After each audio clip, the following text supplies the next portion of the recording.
this yesterday to kind of learn from each other. So obviously Michelle's talking, I'm sure I'll butt in at some points, but it would be great to have your kind of input in terms of things you're proud of that your organisation are doing around creating more diverse and equal workplaces.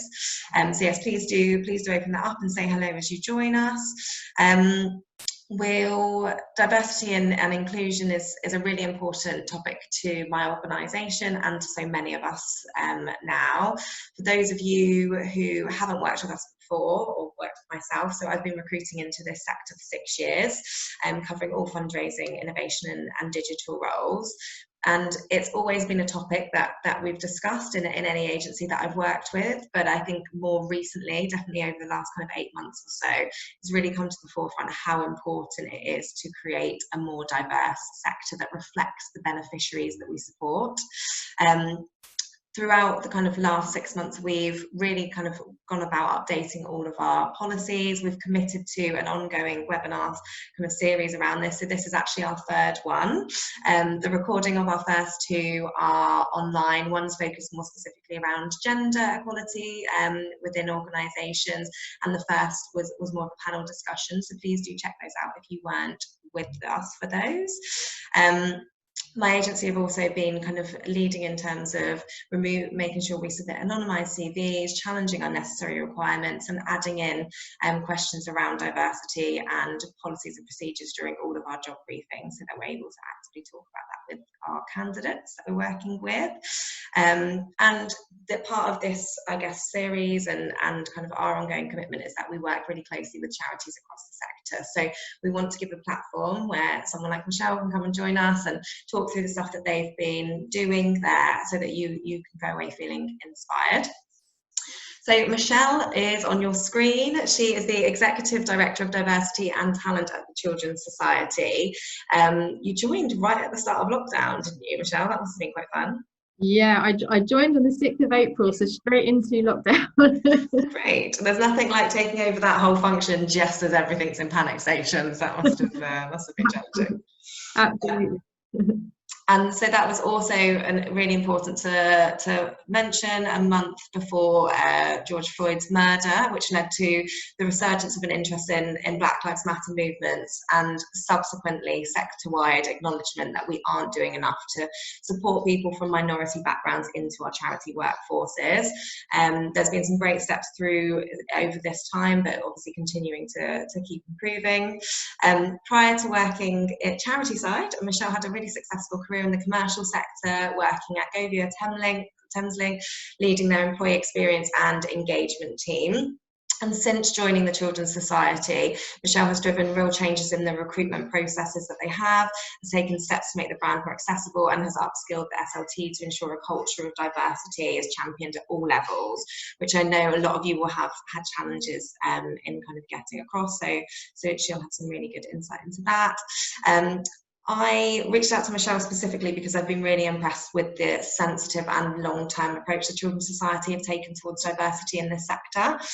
So our first webinar featured Kevin, who is their philanthropy officer, who's upwardly mentoring his CEO to better understand the experiences of being a Black man in the sector.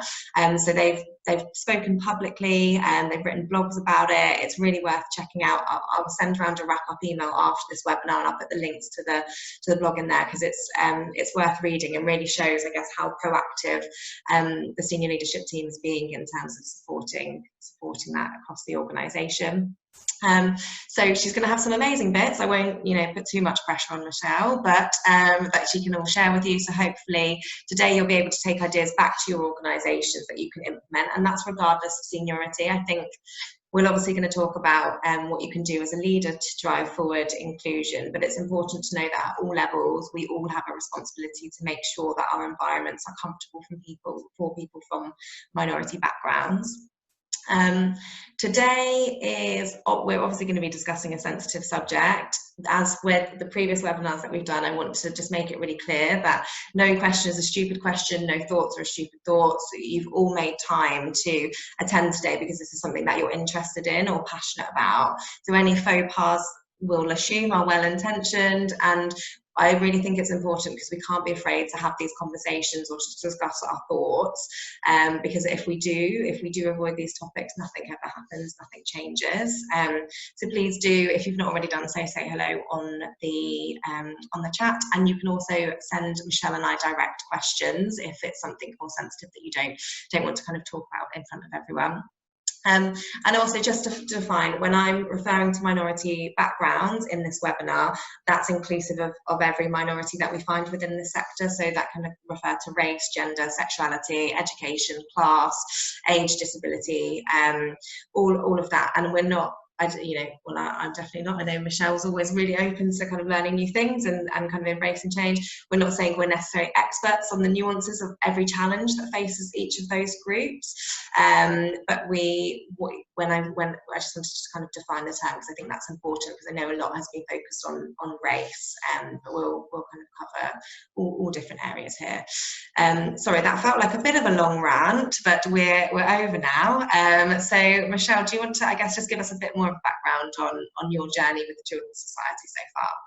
Yeah, thank you very much, Ashby, and thank you so much for inviting me along today. I'm really pleased to be able to talk about my story so far in this sector and with the Children's Society, and just kind of get to kind of hear what else is going on within the sector, because that's something that's quite important to me. I just want to say, firstly, you might have seen my cat just make an appearance, so I was trying to balance him trying to walk across the keyboard at that point, so apologies for that. He's away at the moment, but he might make another appearance. So I'm Michelle Clark. I'm Executive Director for Diversity and Talent at the Children's Society. I know that there is a lot of children's charity people in attendance today, which is fantastic. So I won't talk too much about the charity, but for those of you who don't know, we are a national charity. We have been around, next year is our 140th year anniversary, which is fantastic.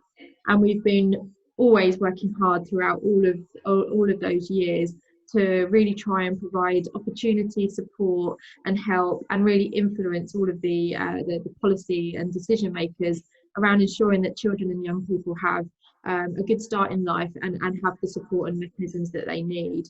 We're just embarking on a change in our vision and goals. So we've set our new goal for 2030, and we've really worked hard on helping to talk about that story externally with our new brand. And what we're doing at the moment is looking at our strategy to determine how we actually get there. What's really important as part of that, and I guess what's great about my role in coming into this organisation, is that people are so important. So it's not just what we do, it's how we do it, which is where my role comes into play.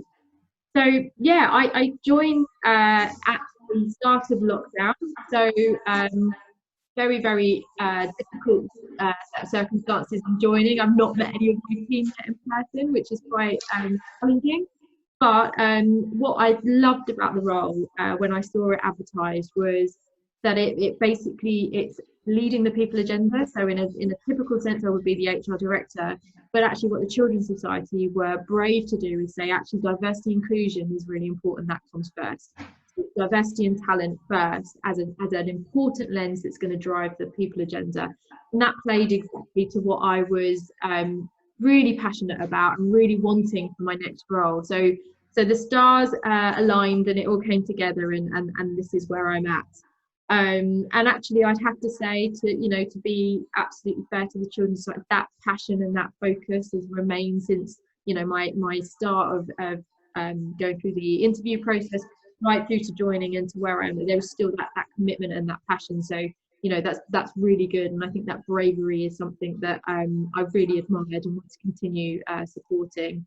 So yeah, I've had a long history in rail, so totally different sector. Leading various different elements of the HR agenda, so from generalist to specialism, and actually what that's kind of enabled me to do is bring some of that learning and that thinking into this new sector. But I'm keen to, as Ashby mentioned, I'm keen to learn more. I'm aware that I'm new into sector, and I'm really wanting to understand and learn how we can work together, actually, because I think this is a huge agenda, and it's important that we learn from each other, because we'll be able to make longer term change if we work together. So that's a little bit of an introduction. Lovely. We'll go into the slides then. So this normally works. There's only been one time so far that hasn't worked, and so fingers crossed, although this could be the additional time. Let me have another look. I said to Michelle as we were joining, I was like, I normally, don't get nervous about these things, and then there's always the panic 5 minutes beforehand that actually it's all going to go wrong. So, okay, here we are into the slides. That's worked beautifully. So, Michelle, I guess on this, so your ambition, so talk about, you've mentioned why diversity and talent, or diversity, talent, not first. So why is that? What was the kind of driving motive for the Children's Society?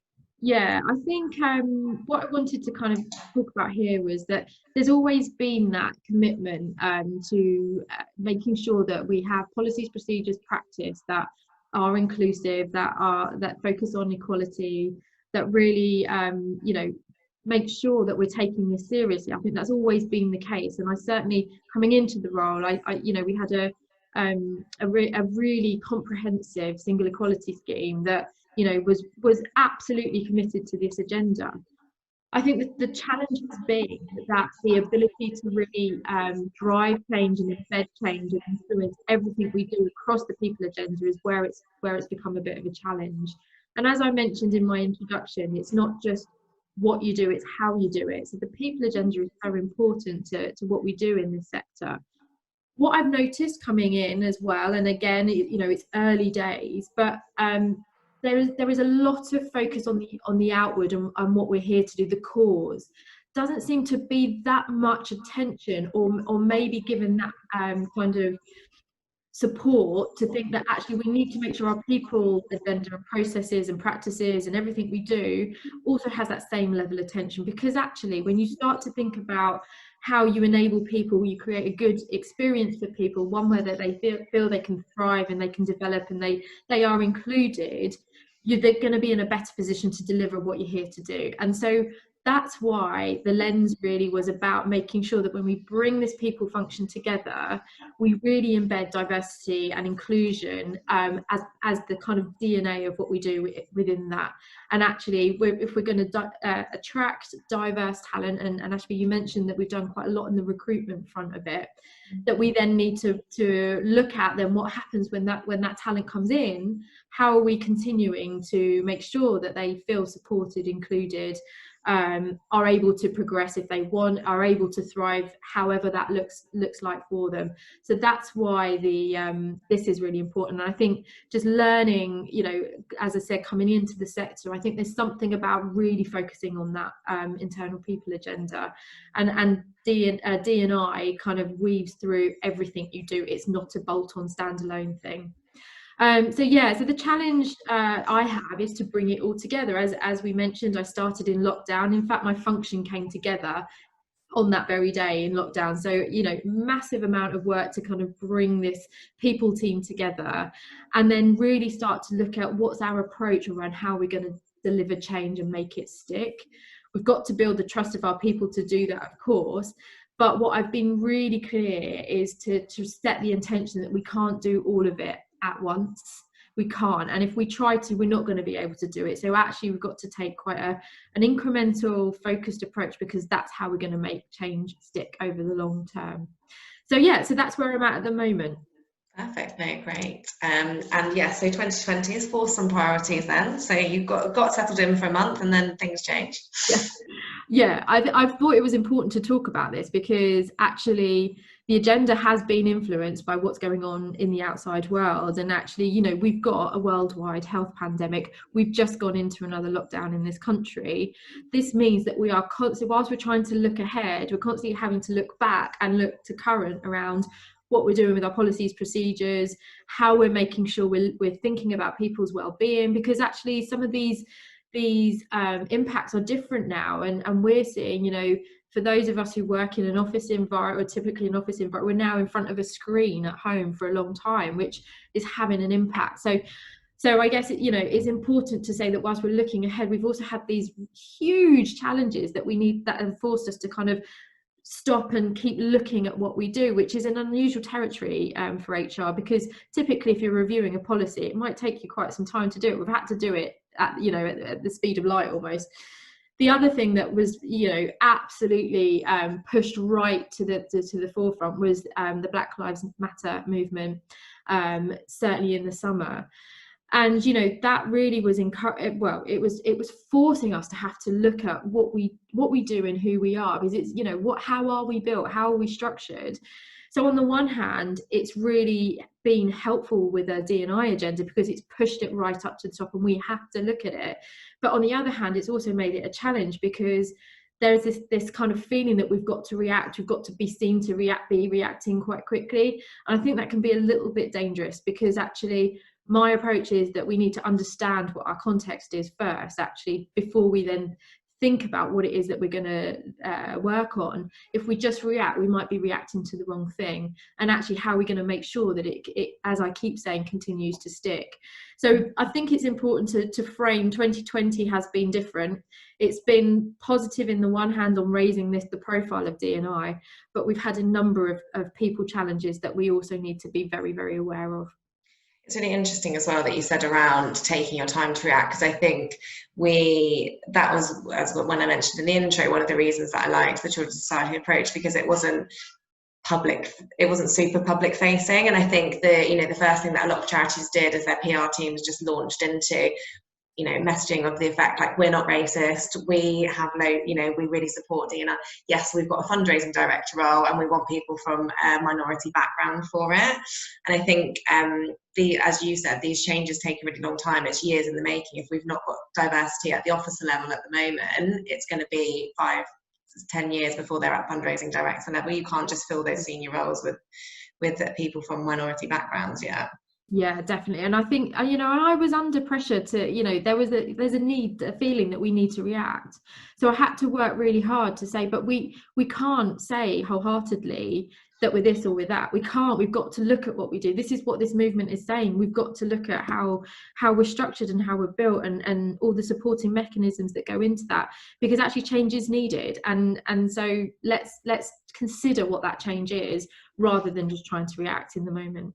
Yeah, I think it always comes back to it's actions, not words, you know, and I think a lot of people took that words route initially, like spoke very publicly about it, and then maybe haven't put in plan the processes. So talk to me about I guess building trust a little bit more, how you went about, I guess, getting internally and maybe externally that buy-in that this was a genuine commitment for you. You know, as I said there, of course we have to build trust, and you know, we have wanted and been committed to demonstrating that we are we are looking at this, we are working to kind of really understand our current context to help us inform what we do. So what we did was we did make a commitment to being an anti-racist organisation in June. We said that we are going to work hard to make sure we can get to that point. I was keen to hear from the experiences of the TCS people. So we have undertaken throughout the summer actually what I'm calling a soundbite approach. So it's a short burst survey basically to really get some quick insights. So nothing too technical or structured, but just let's hear from you and let's hear from your experiences. What do you think? So we ran a soundbite survey. We had a really good level of response. What we did from that response was then we took those kind of key themes and we delved in a little bit further with a specific workshop to gain some further insight and to hear what people's experiences were and what their thoughts were around particularly the Black Lives Matter movement. The other important thing that we wanted to do quite quickly was to provide everybody with time and space to learn. So you mentioned obviously our CEO has been very visible and being quite humble in saying I need to learn, and so part of that is him you know, being upwardly mentored by one of our colleagues to really understand their life experiences.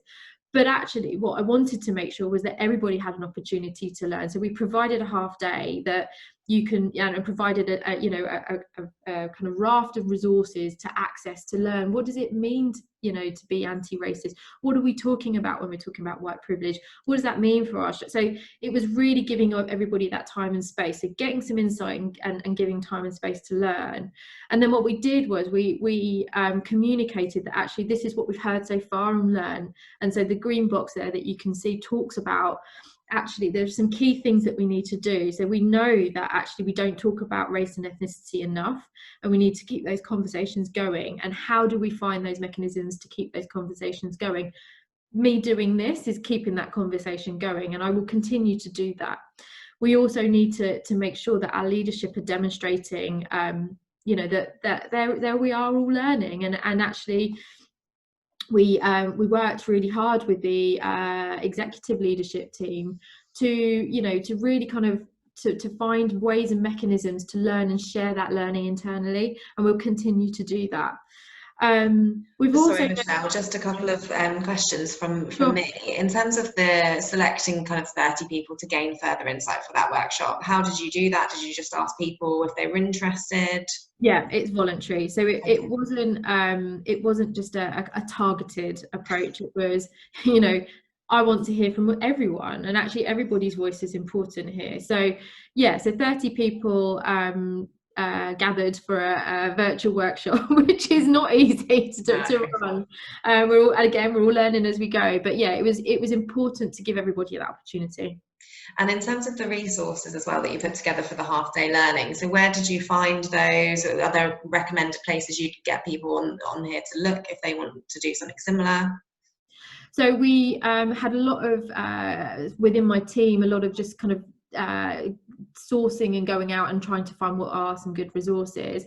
Since then, and as I'll talk about, we're working in partnership with some really good organisations. So ENEI and the Employers Network for Equality and Inclusion, they're a good place to go and have a look at some resources that are available.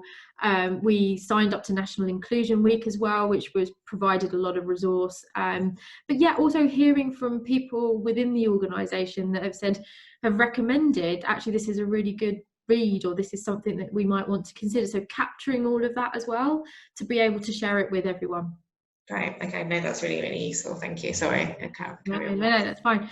I think the other thing I just want to say on this was what I also heard in the summer was that we have processes and policy in place. Yes, we do. But actually, do people feel completely confident, and do they feel safe to be able to use them?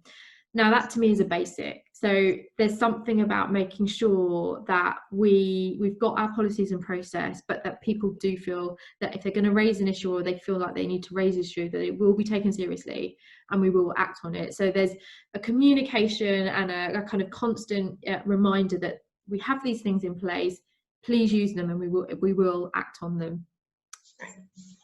Perfect. Okay. Lovely. So on to your intentions. Yeah, this is the balance that I was trying to say around needing to sort of almost being forced into reaction situation, but then also being able to set out, well, actually this isn't something we can't, there's not going to be just one thing that's going to make a change and that's going to improve everything. Actually, this is a long-term investment. So what I wanted to do was, whilst we were clearly taking action around making sure, trying to work out how we work towards becoming an anti-racist organisation, we also needed to set out our longer term plans, certainly for this year, to help give the organisation confidence that actually this isn't something that we're just going to do one thing and that's it, we walk away. Actually, this is ongoing. So what I wanted to do here was just to kind of set that scene, and really sort of the things that I want to draw out here is that it's about gathering insight both within, so surveys, workshops, focus groups, but also externally. And that's why I was determined to work with a specialist partner, so ENEI, as I've mentioned. They have a tied assessment approach, so that looks at talent, inclusion, diversity and equality within your processes, within your leadership, within your interactions within and outside of your organisation, to really understand actually how well is this embedded within your organisation, and where are some of the areas that you can improve. So again, that external view is important to help gather what is our current situation, our current context, to then help inform where we want to get to. So that's kind of where we're at in the journey. I also mentioned visibly partnering with National Inclusion Week, and also actively taking part in Black History Month, and having a series of kind of internal opportunity to be able to get involved or to share some of our learnings, particularly from a leadership perspective. And for National Inclusion Week, all of us within ELT signed up to one or two activities, whether that was having a conversation with someone we wouldn't ordinarily have a conversation with, reaching out to people in our networks to ask them what inclusion means to them, but then bringing all of that back in and sharing that internally, so that people could see that we're committed to this and we're learning. So hopefully that kind of gives you that look ahead. But this is just this year. Once we've gathered that information, we've got an understanding on what it is we need to do, then we need to keep talking about it. As I said, we need to continue that conversation and continue to help the organisation understand where our focus is and how we build on that.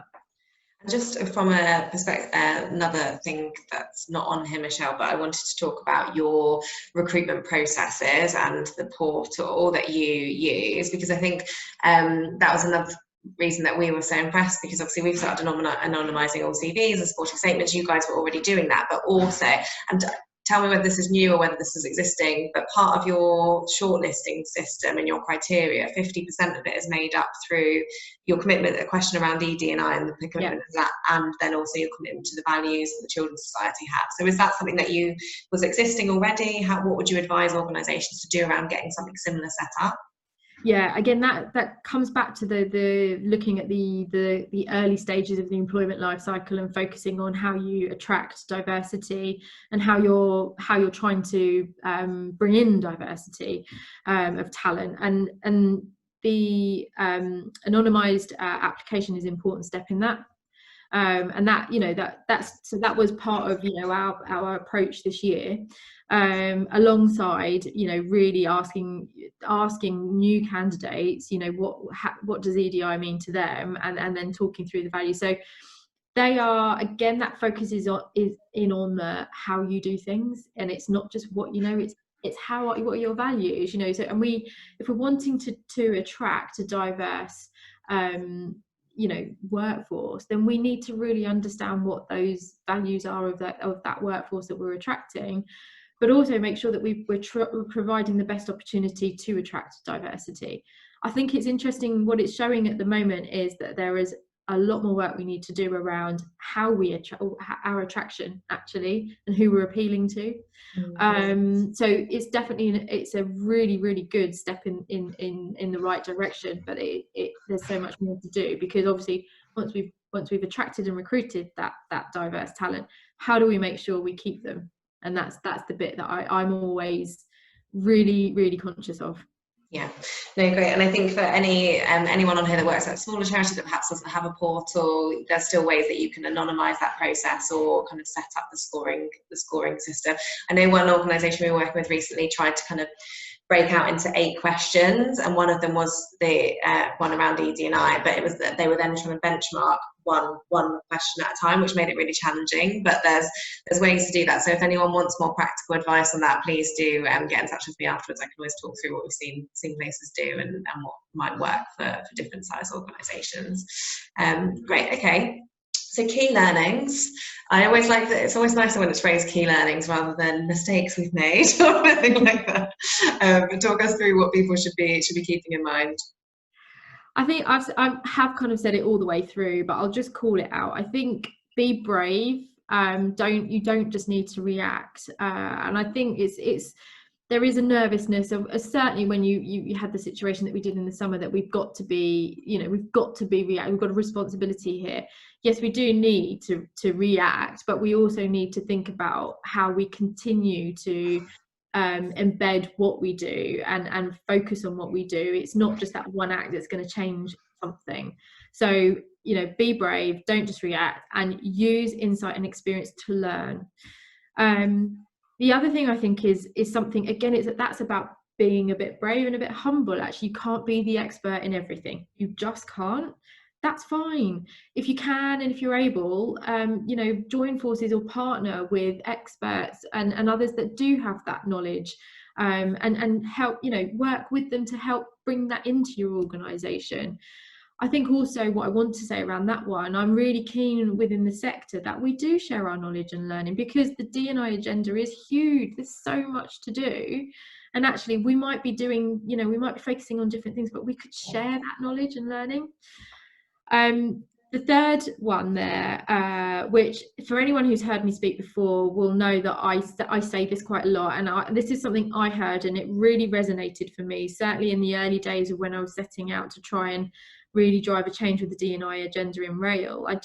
There's so much to do, as I just said, but you can't boil an ocean. You can't. You know, you've got to take it in small pieces, but keep building.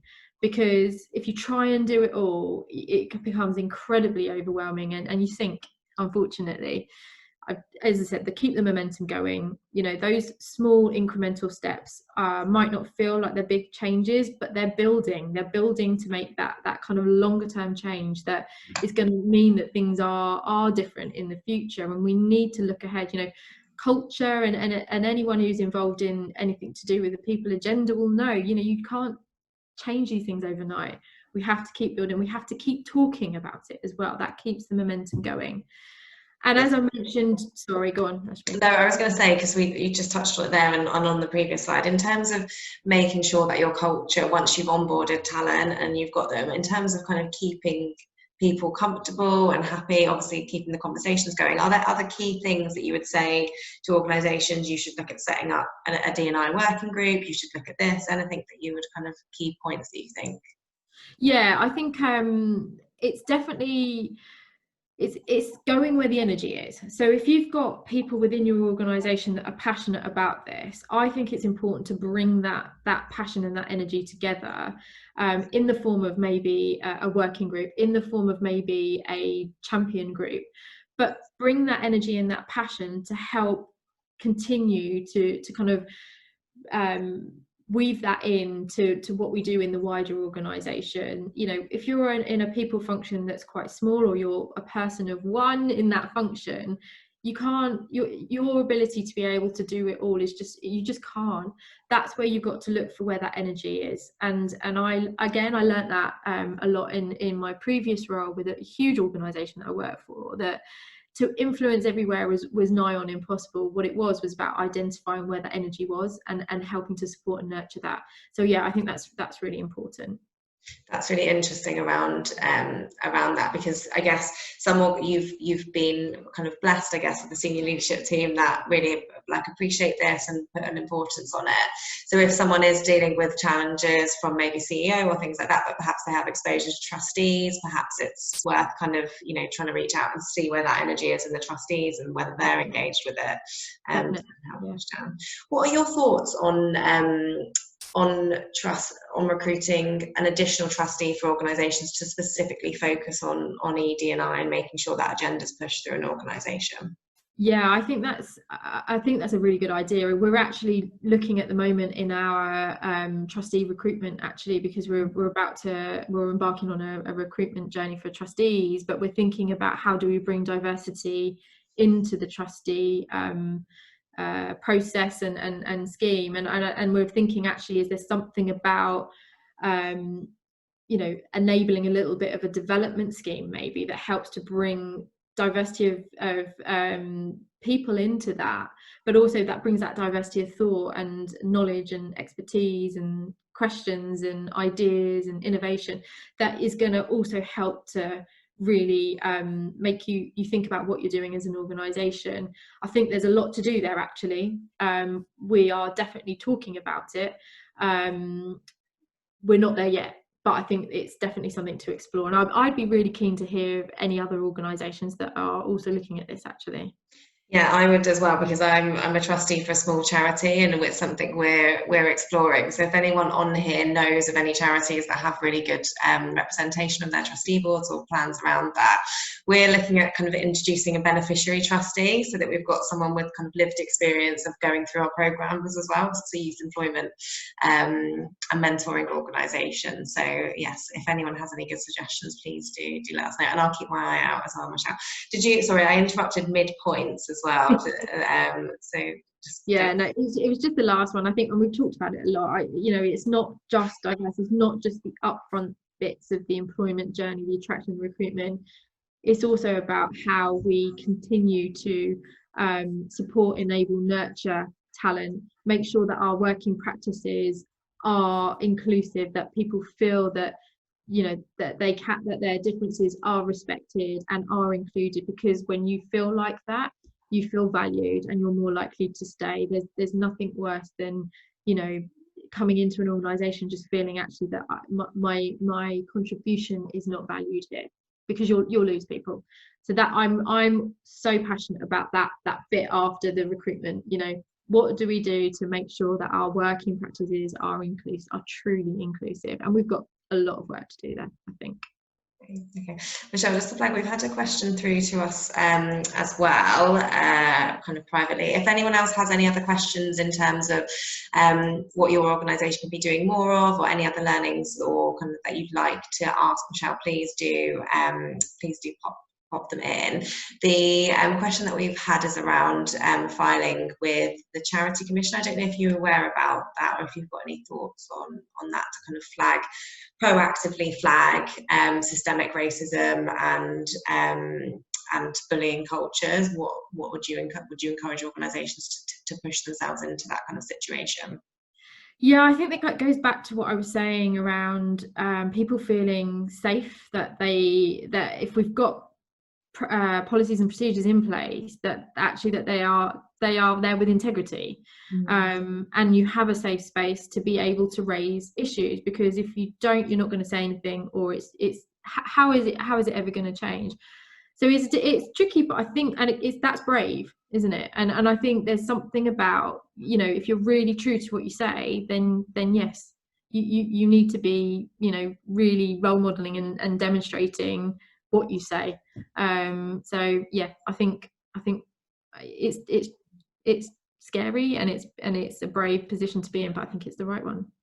It'll be interesting to see whether more organisations kind of proactively push that, I guess, over the coming months. And just kind of having, from my perspective, I guess, reflecting on where we have come from April time through to now, do you feel like the charity sector is losing momentum in terms of their interest in this area, or do you think it's just become more of the background stuff now, that people are just putting in place the building blocks rather than so proactively speaking about it? I think there's something about, I know there was a lot of external reaction, and you could see the roles that were coming through around, we want to bring in this role, and so I think that was all a really important signal. I think, yeah, I wonder how the actions are continuing and how the changes is happening. I mean, as I've said, I'm really keen to speak across sector to understand and learn what we do, and there's been a few opportunities where I've kind of said that, but then nothing's been forthcoming. So it makes me question how much of this is actually really becoming part of what we do, and it's not just been a bit of a quick reaction, and then gets lost because we've got everything else that we have to work on, which is always the worry and the concern with the D&I agenda. Yeah. So yeah, it's I'm interested to see how this progresses. Yeah, I think it's that was my concern. I think when that incident first happened and Black Lives Matter came back back into kind of the forefront, because that they came out like 2 years ago and got momentum, and then it died off. And you know, what has to happen next for people to start caring again and for it to be at the forefront. Interesting that you touched on agenda there. So hi Usman, you've just asked a question, and actually Usman is one of the people that founded the Antiracism initiative. I believe I got the name right, correct me if I'm wrong, Usman, please do. Which they're doing some really great stuff at the moment. I think they're setting up a new video, which will be exciting. But he's asked around, when, you know, everything is so tough at the moment and trustees and executive leadership teams are focusing on the bottom line and income, how do we continue to push ED&I to the forefront of the agenda? Yeah, it is really challenging, and you know, we're in similar situation. What I try to do is I try to find those moments where you get the opportunity to keep talking about it. So particularly, you know, if there are external things that you can hook onto that help to keep that alive. So I mentioned National Inclusion Week. You know, if there are those external things that you can hook to, I think do that. I think where you've got opportunities internally, wherever there might be a briefing, or, you know, it's how do you weave those bits in? You have to really keep thinking, you have to be on it, unfortunately, because you know, and you have to keep reminding people and keep talking about it, because, you know, it's the way we are as human beings, and you then focus on what's immediately next and what is the priority, but actually this is still incredibly important.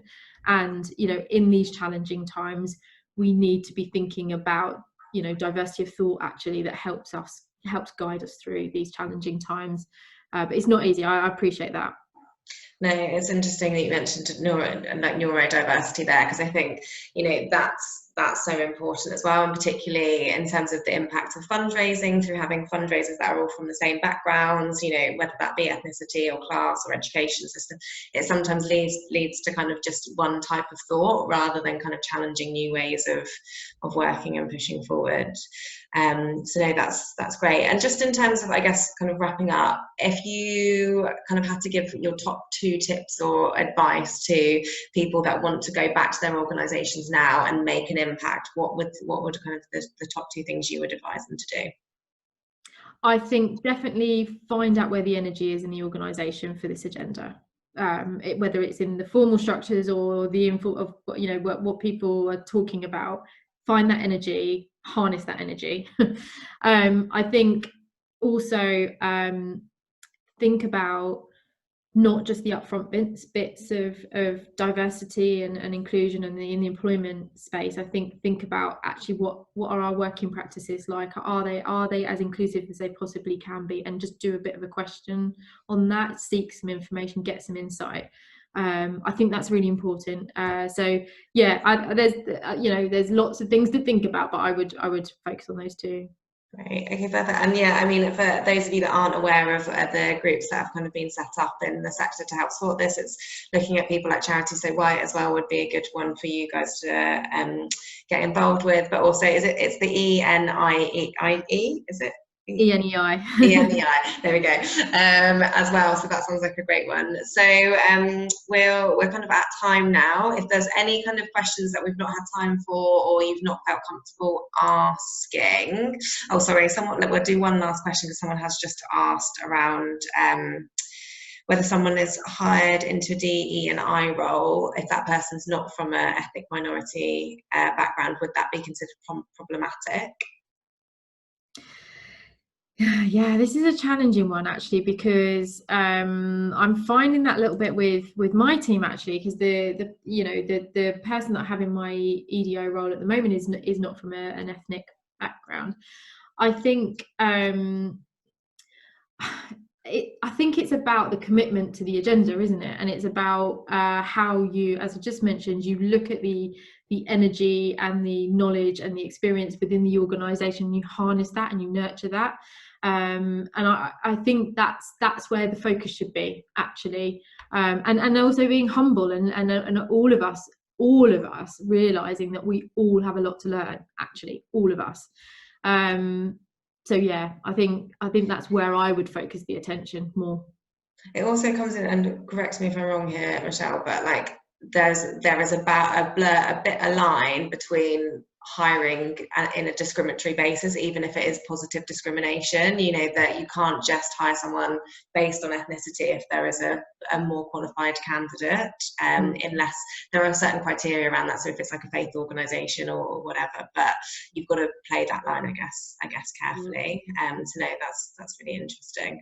Okay, well, thank you everyone for coming. Just mindful of time. If you please do connect with Michelle on LinkedIn if you've got any kind of follow-up thoughts or questions. If you've enjoyed today, please do post on LinkedIn as well. You can I will upload the video onto YouTube so that if you want to kind of send to colleagues, you can do so. I'll send the link round in the wrap-up email.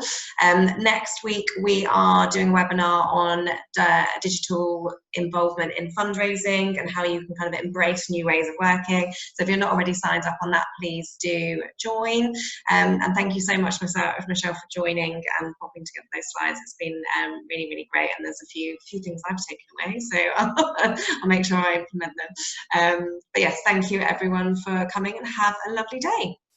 Thank you. Take care. Bye.